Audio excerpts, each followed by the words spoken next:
चौथा अध्याय। इंद्राणी देवताओं द्वारा देवी की स्तुति। महर्षि मेधा बोले, देवी ने जब पराक्रमी दुरात्मा महिषासुर को मार गिराया और असुरों की सेना को मार दिया, तब इंद्रादि समस्त देवता अपने सिर तथा शरीर को झुकाकर भगवती की स्तुति करने लगे। जिस देवी ने अपनी शक्ति से इस जगत को व्याप्त कर रखा है और जो संपूर्ण देवताओं तथा महर्षियों की पूजनीय है, उस अंबिका को हम भक्ति पूर्वक नमस्कार करते हैं। वह हम सबका कल्याण करें। जिस अतुल प्रभाव का और बल का वर्णन भगवान विष्णु, शंकर और ब्रह्मा जी भी नहीं कर सके, वही चंडिका देवी संपूर्ण जगत का पालन करे, अशुभ भय का नाश करे। पुण्यात्माओं के घर में तुम स्वयं लक्ष्मी रूप हो और पापियों के घर में तुम अलक्ष्मी रूप हो, और सत्कुल में उत्पन्न होने वालों के लिए तुम लज्जा रूप होकर उनके घरों में निवास करती हो।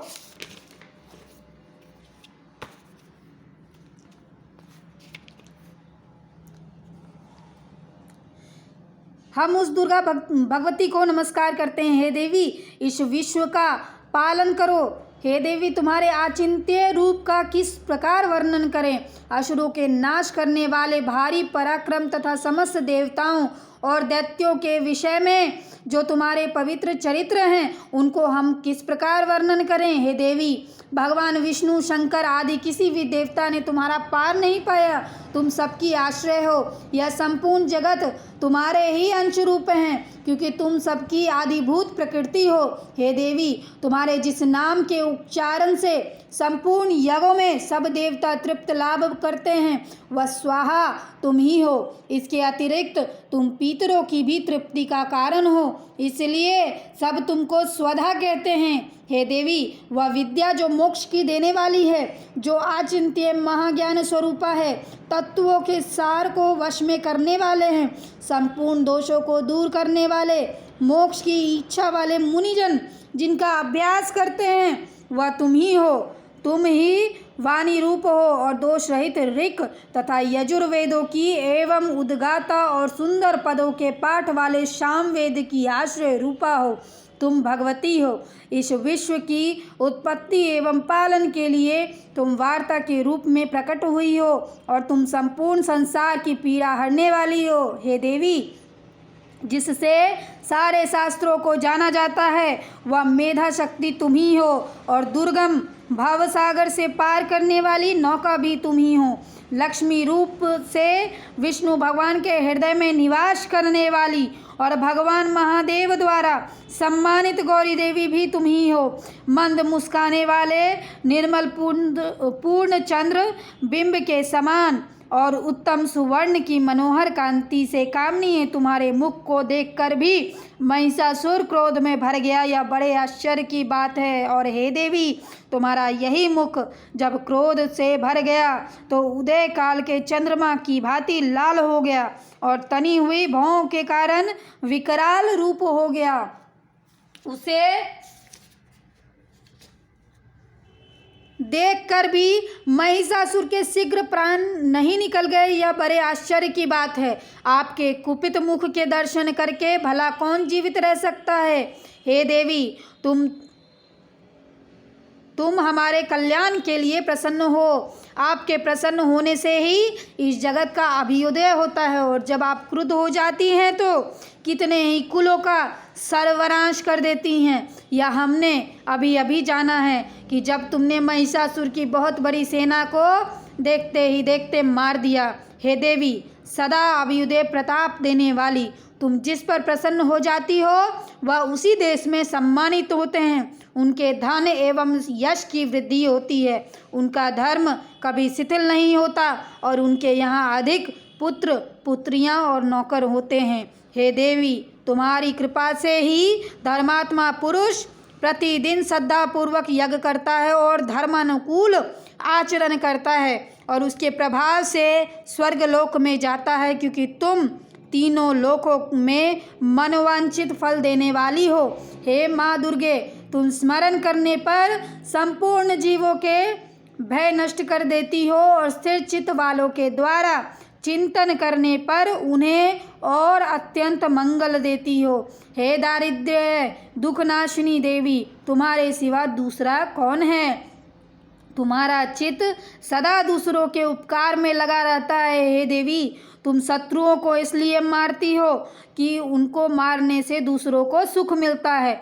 वह चाहे नरक में जाने के लिए चिरकाल तक पाप करते रहे हों, किंतु तुम्हारे साथ युद्ध करके सीधे स्वर्ग को जाएं, इसलिए ही तुम उनका वध करती हो। हे देवी, क्या तुम दृष्टिपात मात्र से समस्त असुरों को भस्म नहीं कर सकती? अवश्य ही कर सकती हो, किंतु तुम्हारा शत्रुओं को शस्त्रों द्वारा मारना इसलिए है कि शस्त्रों के द्वारा मरकर वे स्वर्ग को जाएं। इस तरह से हे देवी, उन शत्रुओं के प्रति भी तुम्हारा भी विचार उत्तम है। हे देवी, तुम्हारे उग्र खड्ग की चमक से और त्रिशूल की नोक की कांति किरणों से असुरों के आंखें फूट नहीं गई। उसका कारण यह था कि वे किरणों से शोभमयान तुम्हारे चंद्रमा के समान आनंद प्रदान करने वाले सुंदर मुख को देख रहे थे। हे देवी, तुम्हारा शील बुरे वृत्तांत को दूर करने वाला है और सबसे अधिक तुम्हारा रूप है, जो ना तो कभी चिंतन में आ सकता है और ना जिसकी दूसरों से कभी तुलना ही हो सकती है। तुम्हारा बल व पराक्रम शत्रुओं का नाश करने वाला है। इस तरह तुमने शत्रुओं पर भी दया प्रकट की है। हे देवी, तुम्हारे बल की किसके साथ बराबरी की जा सकती है, तथा शत्रुओं को भय देने वाला इतना सुंदर रूप भी और किसका है? हृदय में कृपा और युद्ध में निष्ठुरता, ये दोनों बातें तीनों लोकों में तुम्ही में देखने में आई है। हे माता, युद्ध भूमि में शत्रुओं को मारकर तुमने उन्हें स्वर्गलोक में पहुंचाया है। इस तरह तीनों लोकों की तुमने रक्षा की है, तथा उन उन्मत्त असुरों से जो हमें भय था उसको भी तुमने दूर किया है।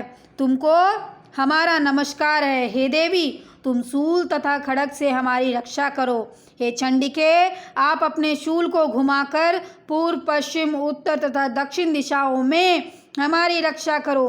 तीनों लोकों में जो तुम्हारे सौम्य रूप हैं तथा घोर रूप हैं, उनसे हमारी रक्षा करो तथा इस पृथ्वी की रक्षा करो। हे अंबिके, आपके कर पल्लवों में जो खड्ग, शूल और गदा आदि शस्त्र शोभा पा रहे हैं, उनसे हमारी रक्षा करो। महर्षि बोले कि इस प्रकार जब सब देवता ने जगत की माता भगवती की स्तुति की और नंदवन के पुष्पों तथा गंध अनुलेपनों द्वारा उनका पूजन किया और फिर सबने मिलकर जब सुगंधित व दिव्य धूपों द्वारा उनको सुगंधित निवेदन की, तब देवी ने प्रसन्न होकर कहा, हे देवताओं, तुम सब मुझसे मनोवांछित वर मांगो। देवता बोले, हे भगवती, तुमने हमारा सब कुछ कार्य कर दिया है, अब हमारे लिए कुछ भी मांगना बाकी नहीं रहा, क्योंकि तुमने हमारे शत्रु महिषासुर को मार डाला है। हे महेश्वरी, तुम इस पर भी यदि हमें कोई वर देना चाहती हो तो बस इतना वर दो कि जब जब हम आपका स्मरण करें तब तब आप हमारी विपत्तियों को हरण करने के लिए हमें दर्शन दिया करें। हे अंबिके, जो कोई भी तुम्हारी स्तुति करे, तुम उनको वित्त, समृद्धि और वैभव देने के साथ ही उनके धन और स्त्री आदि संपत्ति बढ़ावे और सदा हम पर प्रसन्न रहे। महर्षि बोले, हे राजन, देवताओं ने जब जगत के लिए तथा अपने लिए इस प्रकार का प्रश्न किया तो बस तथास्तु कहकर देवी अंतर्ध्यान हो गई। हे भूप, जिस प्रकार तीनों लोकों का हित चाहने वाली वह भगवती देवताओं के शरीर से उत्पन्न हुई थी, वह सारा वृत्तांत मैंने तुमसे कह दिया है। और इसके पश्चात दुष्ट असुरों तथा शुंभ निशुंभ का वध करने और सब लोगों की रक्षा करने के लिए जिस प्रकार गौरी देवी के शरीर से उत्पन्न हुई थी, वह सारा वृत्तांत मैं यथावार्थ वर्णन करता हूँ। अथ चौथा अध्याय समाप्तम।